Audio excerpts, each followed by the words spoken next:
9. Constance. It isn't that I like people, it's that I didn't like when there was lots of people in the same room at the same time. But what I disliked even more than the large group was the large crowd of people panicking in the pitch black. My dancing partner was holding me close still, and I discovered I was holding him back, my hands gripping his arms tightly. He didn't seem afraid or concerned. In fact, he laughed a little. "Well now, this is fun," he said, but when I didn't respond, his tone changed. It became softer. "Are you all right?"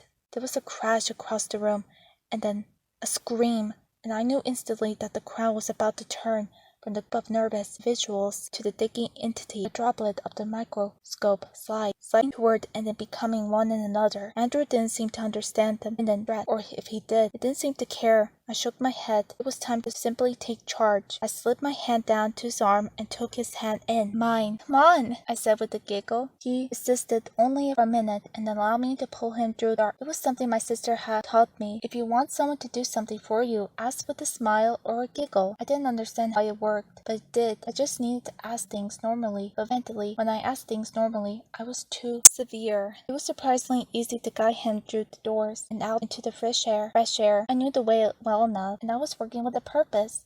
Even in the dark, it's an effective way of getting somewhere even if you were a little lost, even if you were bumping out into the drunk dancers and panicking waiters. "Where are we going?" he asked. He didn't sound like he cared about the answer. There was a thing in his voice that made it sound like he thought this whole experience was adorable. I wasn't sure how I felt about that. I just want air in the sky and sea. I just want to be away from everyone, from the crowd melting out of the club into the street, my sister, and yet I held onto his hand, and I suppose I pulled him toward the boardwalk. I didn't want to be away from absolutely everyone. I realized his hand as I reached out toward the railing, separating the boardwalk from the sandy drop a few feet below. I grabbed it onto it tight and closed my eyes and take a deep breath, inhaling the salt and the cold air. I felt the sudden intense memory of that morning, of falling through wind, of landing in the water, of the chaos, the rushing, the kicking, and trying to find which way was up. I opened my eyes and felt my legs give way, and I crumpled to the ground. I sat leaning against the post, breathing hard, staring across the boardwalk and the James salt water taffy shop, closed and dark. This feeling of dread I have all day. Something was wrong. I shook my head. No, that was a lie. Our emotions lied to us. Nothing was wrong. Everything was quite well. As a matter of fact, you got the gift. You went to the party, and then there was a blackout. A very common thing. All is quite well. "You're a gas," said the young man sitting down next to me. He was out of breath. I looked at him. Have I been running? I haven't thought I had been running. My breath came fast and thin. That was more about my mind, I thought. Have I been running? "Oh, well, I just need some air," I said. I smiled though. He smiled back. He was having a good time. I felt relief. It didn't matter that in this moment I was feeling strange and out of sorts. He was having a good time, and that was something. Was it though?